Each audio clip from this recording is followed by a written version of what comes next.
Selam dostlar, kanalıma hoş geldiniz. Umarım iyisinizdir, her şey yolundadır. Bugün yeni gitarım için elimdeki şu parçalardan bir gitar stantı yapmaya çalışacağım.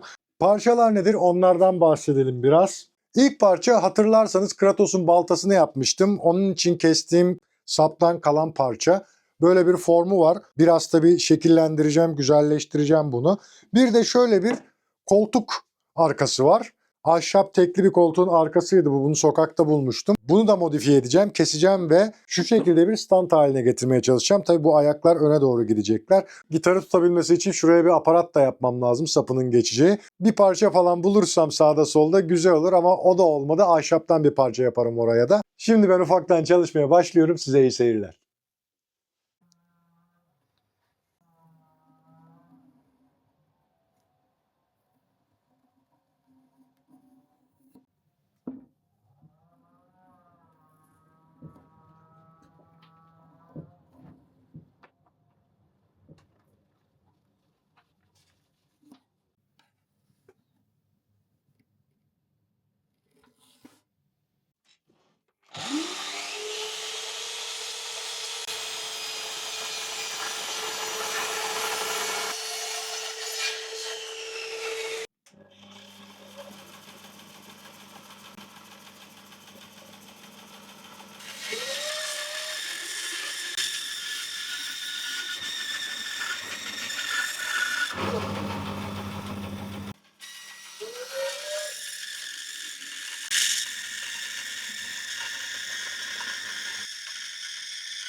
Ve sonunda gitar standım bitti arkadaşlar. Görmüş olduğunuz gibi gitarımı da rahat bir şekilde asabiliyorum üzerine. Balta sapı için kestiğim ıhlamur ağacından, bir de onun dışında görmüş olduğunuz koltuğun arka kısmından gitar standımı yapmış oldum. Daha sonra da sapını oturtabileceğim ve askı olarak kullanabileceğim bir parçayı yine elimdeki kare bir ıhlamur parçasından yaptım. Bütün işlemler bittikten sonra da kestane rengine boyadım. Ardından da su bazlı şeffaf mat bir vernik uyguladım. Gitar da çok rahat bir şekilde üzerine oturuyor. Hatta başka gitarlar da koyabilirim. Diğer gitarlarım için de kullanabilirim. Şöyle koyalım üzerine.